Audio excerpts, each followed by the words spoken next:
to the nest box. So the bird's going to be swooping back and forth. A lot of great chances for aerial. She knows what's up, right? It seems like she knows what's up. I think she does. This is, certain things are happening that are repetitive, that are associated with this, that she notices. So yeah. Yep, she's waiting for it. So this year I'm gonna get my chance. She also knows that nothing bad happens as a result of this process. It's just an annoyance for her. Yeah. So Bob, how does he get there? He's going to go out this door, just on the other side of this door, out onto that ledge. And they have to go over, there are a bunch of cement dividers. They have to kind of climb over 3 different How high is that things. ledge? It's high. Oh, the ledge is a little above waist height. Oh, it's like, oh, okay. So they're down in Oh, okay. a trench. Oh, she knows. Oh, she knows.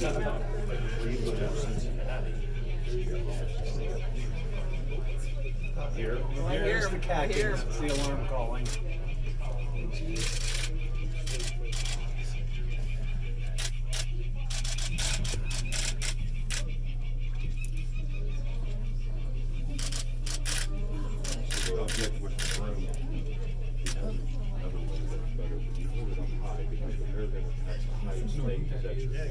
But that is the actual so right now.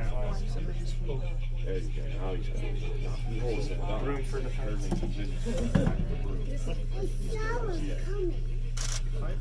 You're not swatting, you're just holding it. Is that the same as the one that you hear down Cathedral?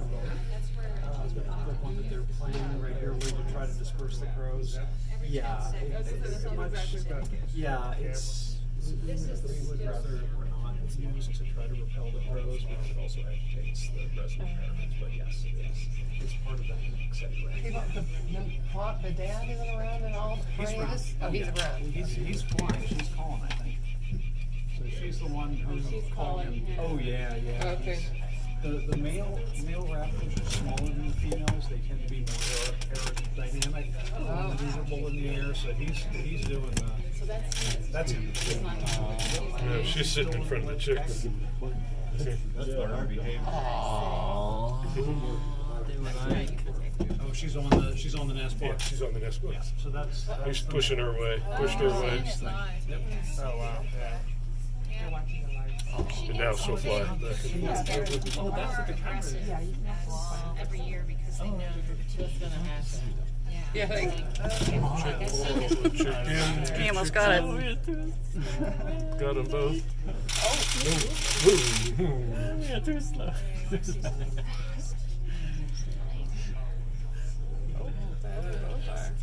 That was he.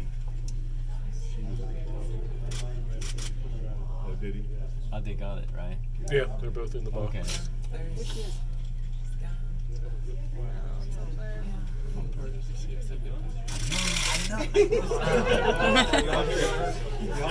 Just to keep her away. Yeah, they still need her for a while yet.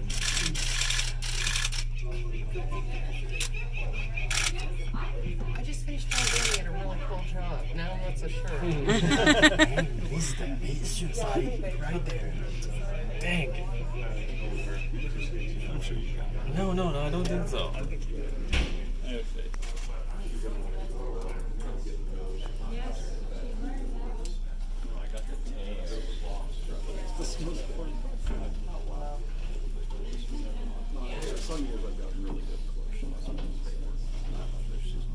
So to be clear, the birds never hit them, right? No. No, it's just to give them a target. Hi, how are you? Go for the If they go for anything to do with the hunts. Come on, buddy. There he goes. Now he's more relaxed. All right, let's let them set for a second. Are they called chicks? Yes. Babies. Hey, Dan. Yeah, right here. Kind of. Yeah.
we're looking for cataracts and other things, just examining them. In case it's giving a little bit of worming medicine for parasites. Again, it depends on sex. Oh, I know. That's what I'm done.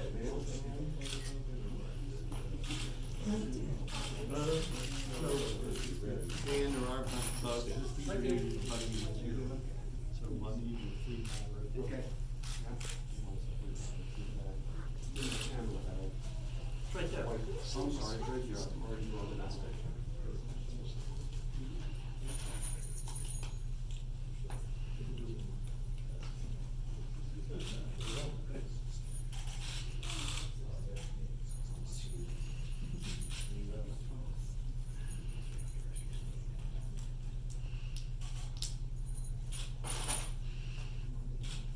Where would they get fleas from? They don't get fleas, they're lice mostly. They get them from the parents. Lice? Yeah. Yeah, they're lice. Do they have lice or you're looking for? They have lice. They do? They always do. Oh, Every year, okay. it's normal, Oh. it's common.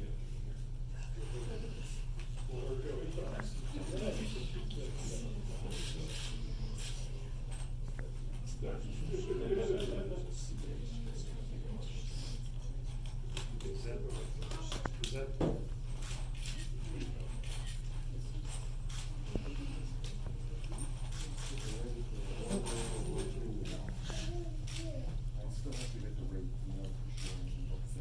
Oh, you're great.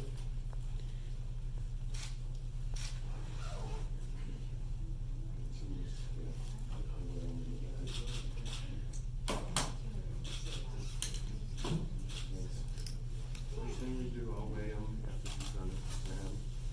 Get them out of the bag, and you take the bird, start putting bands on it. You can record first, you maybe switch roles.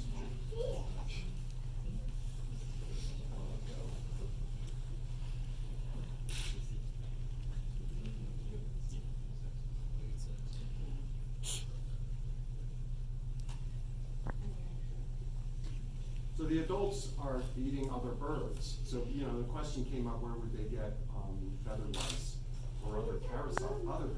Well, one would be from the adult, their own adult, but then they're bringing in other dead birds constantly, in which case diseases or parasites could transfer from prey items that they got to the chicks. And of course, the natural immunities, like any young bird, natural immunities are going to be resisting and fighting off that. But any advantage that we can provide them, since we're adding the stress, we're going to provide a little advantage. The health checks, of course, do some basic, and Dr. Wagner will tell you more about what he's doing.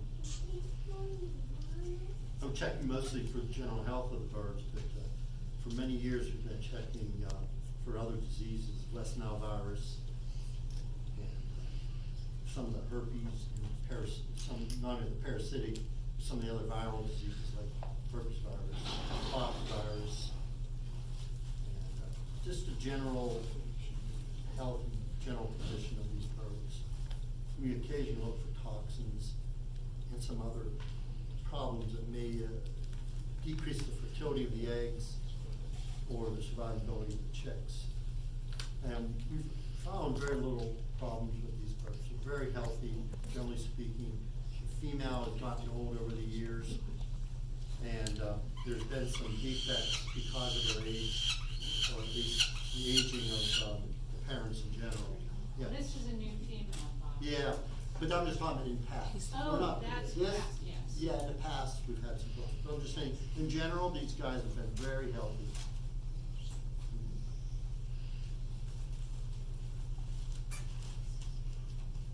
What do you think about the fact that our rivers are, the air is a little bit cleaner than, say, 20 years ago, and the effect that it's had probably on the health of these birds? I think it's probably made a big difference. These birds have come along as many raptors and other wildlife because of improved environment in our area. Ready to wait? So the weight of the bird, of course, is not just. No, don't put it in there. There you go. The weight, of course, is always an indicator of health, but it's also, in the case of peregrine falcons, for the purposes of banding, it's it's the best indicator of the sex. As they grow, of course, they're putting on weight, and males are always smaller and lighter. So the gross weight is 720, subtract 90 for the tear. So that puts this bird at about, whatever the math is, exactly on the weight for a young male. You done with this? Yes. Do you want me to hold the bird while you? I've got somebody to hold on, thank you. So, yeah, young peregrine falcon, I wouldn't be able to do this with an adult, of course, because this young bird doesn't realize its own strength. Its talons are still very sharp, but he's not smart enough to pierce me. But Officer Campbell, of course, is more proper. If we can move back, there you go. So you get one hand on this side. There you go. And attach the legs with that lower, your lower toes. Perfect. So here's the little male. Have to bring it down. Band number is ends in 79792. 79792. The last step, yeah.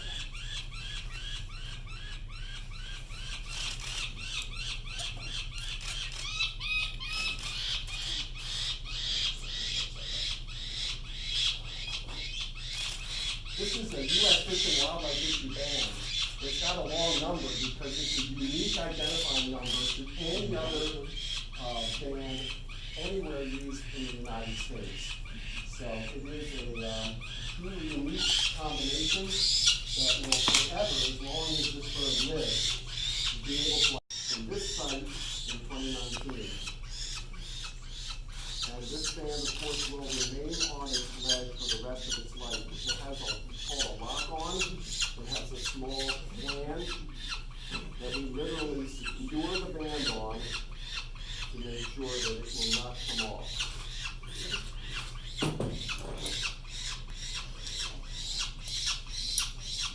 Isn't it nice how he's holding my hand?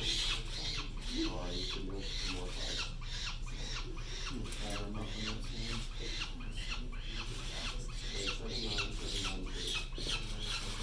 Similarly, a unique color combination is provided, and this is really for the opportunity in which the bird is seen in the wild and not handled, because you can't get that band number unless it's sitting outside somebody's window. And some of the folks here in this office probably do have birds sitting outside a window, which they could read the silver band.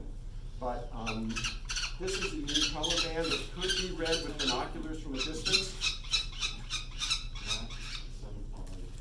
I'm gonna say that one's female. And this is riveted on, again, to maintain a permanent fixture.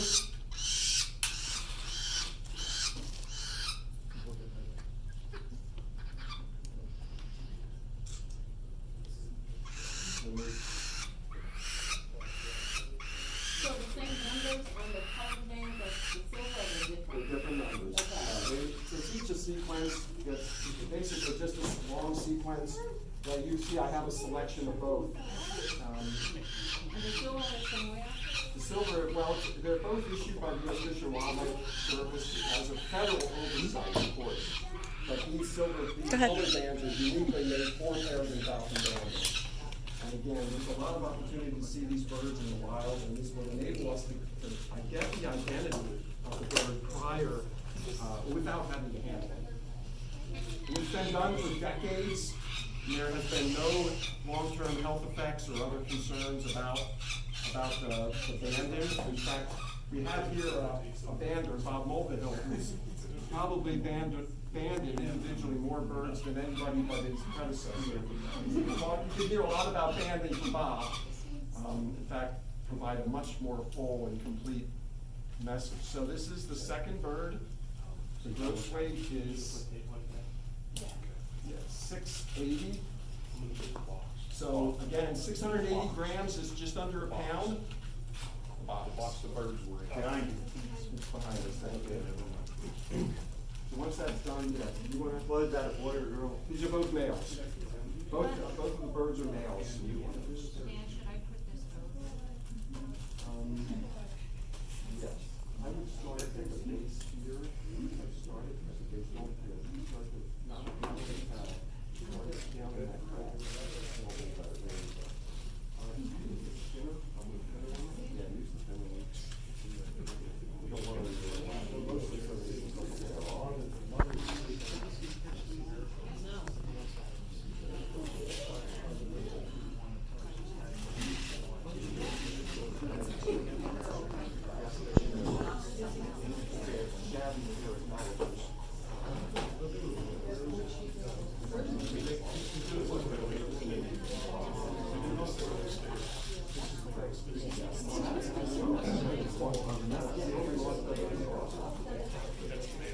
So the additional thing we do is place a little bit of electrical tape on the silver band. In the long run, in the short run, these birds may end up on the ground. The officers locally have handled probably most of the young peregrines that have fledged from this building over the years. Because as they're just learning to fly, if they get off the building, they're gonna end up on the street. And in the short run, we can keep track of the progress of each individual, which would otherwise look the same with this color tagging. And we can see it on the camera. Oh, you can see it on the camera. He has to express himself a little bit. How do you like my old piece of equipment? Bob's gonna do a Tarsus measurement, which is another indicator of the sex. Bob Mulder. For me, I'm not going to do that. Oh, we have another bird here. So why don't you jump over here? You got the weight. Here, I'll Oh, nice. He's ready. Go. You saw how he did it. One hand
I want to use them in sequence.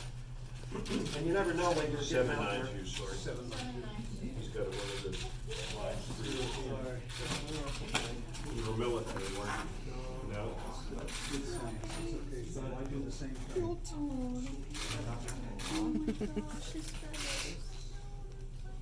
Oh my God, they're pretty. They have feathers? Sure. Yeah, feathers and. They're molting right now. Okay. Fledging. Fledging is the Fledging. correct. How long does it They take? go from down to feathers, it's called fledging.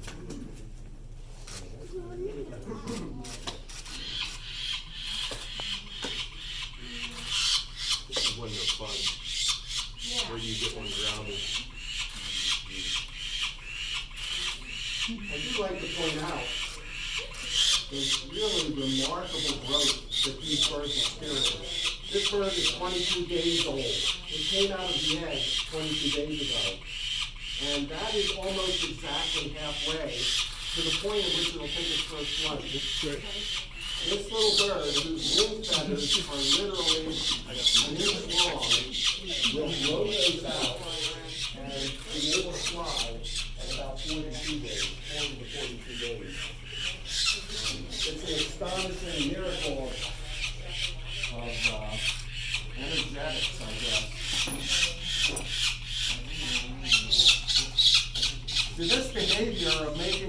noise is designed to attract its mother's attention. Because if anything got into the nest to harm its chick, he would scream, and the mother would come and defend it. That's why we're doing this inside, because I don't need her getting on my case.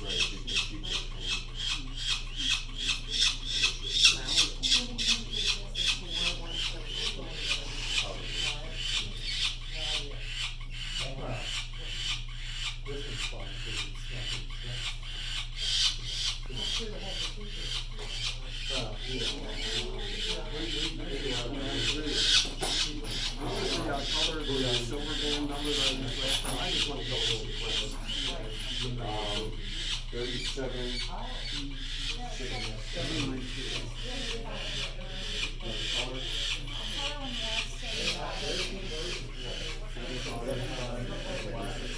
just want to get the sequence. No, really good?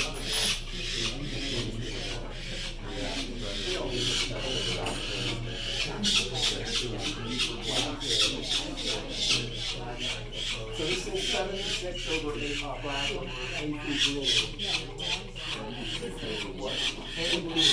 Follows the same pattern, but that's okay to repeat it. 76 over 8 blue.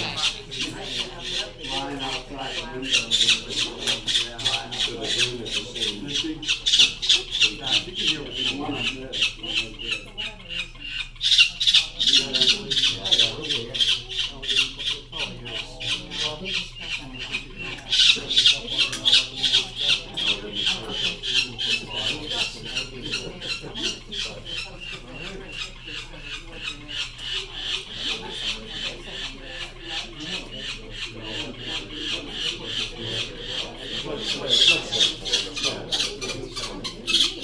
So again, it's obviously a privilege and it's an honor to hold the world's fastest flying animal in your hands, and to know that a lot of effort went to the recovery of this species over decades, and that it's being successful. They're here, they're across the country, making that recovery to eventually be really a secure species, fulfilling its niche in the natural environment. And I think we probably put him through enough stress. We're going to put him and his brother back in the nest and let mom settle down and start taking care of things. We'll be glad to answer any questions. Yes, sir. Can I just please? Absolutely. Come on. Oh, yeah, no. Go ahead. You fill out the details.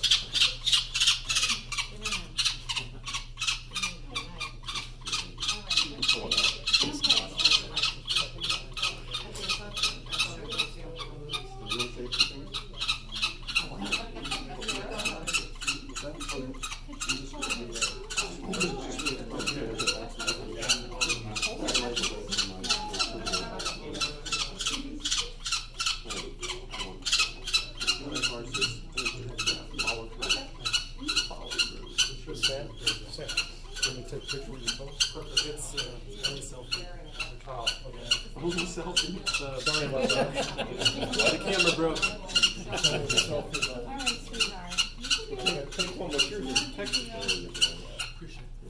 You can ask the peregrine to take a selfie.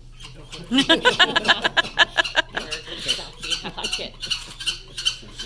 What did you rate on the Tarsus on the other bird?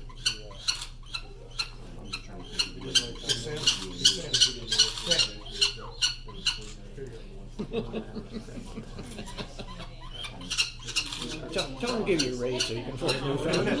Oh, I see. You know, they sometimes stay on a year or longer. I think we decide. It's the size of that. I think we got to put them back.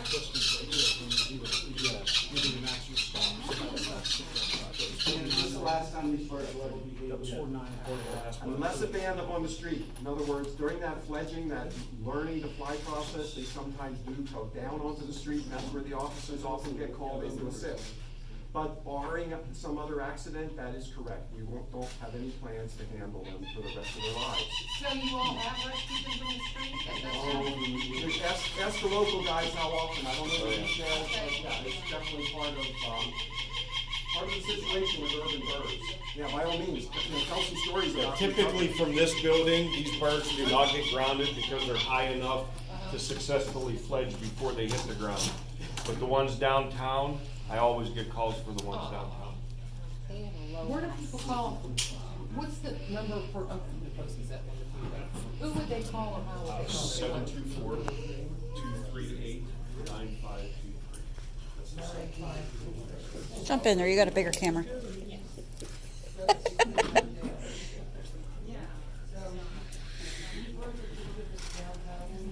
I've never had to rescue one here. You might need to go. Just tell people to move. You got a broom. I know. It's not that I don't do it.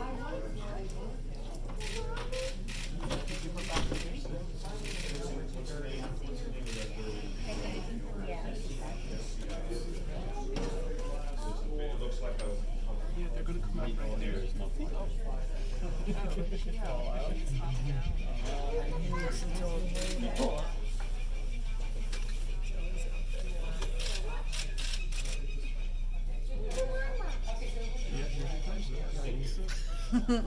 probably trying to tell daddy to come. That was close. Whoa. And there's Dad. Dad is over there too, look.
Clean up in the They're nest. coming back in there, they put the babies back in the nest. And the mama will go down there in a minute. The webcam's like. Right down there. People twice. Down in there. Often the case, not all eggs hatch. This was, so here is an unhatched peregrine egg, and of course it's been in the nest for how many, 20 days, and it has feces on it, but you can catch the brown speckling. They're actually very beautiful eggs when they're fresh and clean. And we do collect unhatched material for contaminant analysis. So long-term studies of PCBs and other things have been ongoing, and any unhatched material is provided to those studies just as background monitoring. Not that we're particularly concerned with any issue. But so we do have that opportunity. It's completely cold, obviously. It's been sitting there way beyond the normal hatch period, so it's an infertile egg. And I just brought in a couple feathers to illustrate the fact that the life of a peregrine is a bit of a gruesome thing. They're killing birds every day, and this is very clearly a blue jay feather. You catch a little bit of the blue sheen. So a little bit of the blue sheen off of that feather. It's a very common prey item. Of course, blue jays are common. They're about the right size for a peregrine to easily take, and they eat a lot of blue jays. They eat a wide range of things, though, and a sampling of feathers taken from the nest could give us a little sense of the prey, although I'm not good enough to identify all the little brown feathers. But they come in different kinds, and there's a slight feather with feces on it, but also a light brown that might be a cuckoo. So any other prey items, they're leaving a little bit of a deposit of evidence of their food selection. So I'll just say that this nest, of course, is one of about 50 in Pennsylvania. The population's been growing since the reintroduction efforts in the 1980s, and actually at the beginning in the 1970s. So reintroductions originally brought the species back to the eastern United States. That population's been growing for that time. It was federally delisted some years ago. The Game Commission changed the legal status from endangered to threatened this past winter through an action by our board. And it's following a management plan. We have a long-term management plan for the recovery of the species, and we put some benchmarks, trigger points, at which we would move it from endangered to threatened, and if the population continues to recover, threatened to simply protected, to be like any other bird. And we're looking forward to that day. That is the goal and objective of our science and conservation, to recover the species to its natural place. Peregrines will never be a common bird in Pennsylvania. Their nesting requirements are very precise. They like tall buildings, cliffs, and of course they use bridges. Population will always remain fairly small, but it's over 50 today, which is actually probably the highest it's ever been in the history of conservation. So we're very thankful for your time. Glad you could be with us today. I don't know if any other comments or questions from National Aviary, or either staff from the National Aviary, and of course, again, thanks to Pitt for hosting. So, I'm a little unclear, how did we make